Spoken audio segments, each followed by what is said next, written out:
দেশের বিভিন্ন জায়গার আরো কিছু খবর নিয়ে এবার দেখুন একটি ডেস্ক রিপোর্ট।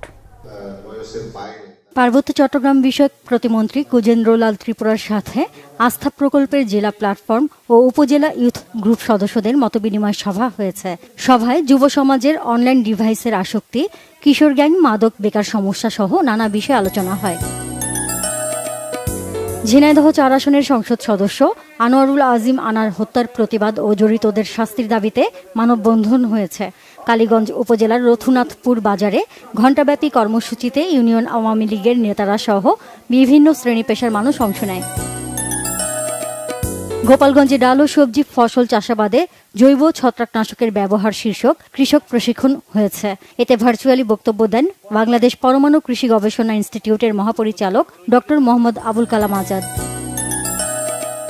সাতক্ষীরায় মাসব্যাপী সাঁতার প্রশিক্ষণের সমাপনী ও সনদ বিতরণ হয়েছে। জেলা স্টেডিয়ামের হলরুমে অনুষ্ঠানে প্রধান অতিথি ছিলেন বাংলাদেশ ক্রীড়া পরিদপ্তরের পরিচালক যুগ্ম সচিব আনম তরিকুল ইসলাম।